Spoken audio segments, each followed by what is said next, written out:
Bienvenue sur notre chaîne d'information Afrique 24 Info. Ici, vous avez le meilleur de l'information à temps et à l'heure. N'hésitez pas de vous abonner à la chaîne si cela n'est pas encore fait et surtout d'activer la cloche de notification pour ne pas manquer nos prochaines publications. On commence. Avant de commencer la vidéo, nous tenons à vous rappeler que les images utilisées dans toutes nos notes d'information sont à titre illustratoire.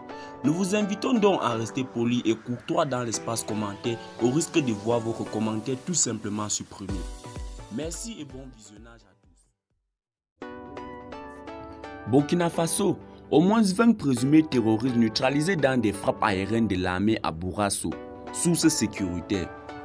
Au moins une vingtaine de présumés terroristes ont été neutralisés mardi dans les environs de Bourasso, dans la province de la Kossi, région de la boucle du Mohon, a confié mercredi à Omega une source sécuritaire.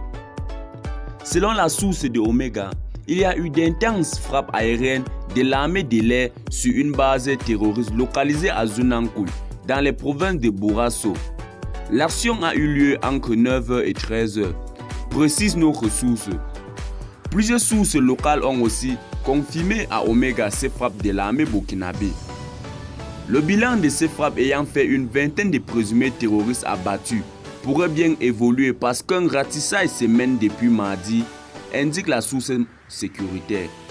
Toujours selon les sources de Omega au sein de l'armée, de nombreux matériels de ces présumés terroristes ont été détruits par l'armée burkinabé.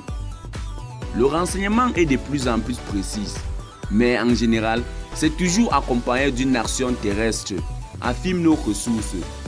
Jeudi dernier, une douzaine de présumés terroristes dont le chef Tidiane Djibrilo Diko ont été tués à Tongomayel, dans le Soum, par des frappes aériennes de l'armée burkinabé. Le présumé chef terroriste Tidiane Djibrilo Diko était responsable de plusieurs attaques ayant occasionné de nombreuses morts, comme en janvier 2020 où une quarantaine de personnes avaient été tuées dans l'attaque du village de Silgadji, dans les mêmes provinces du Soum.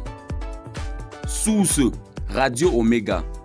Eh bien les amis, c'est ici que nos blocs d'information s'achèvent.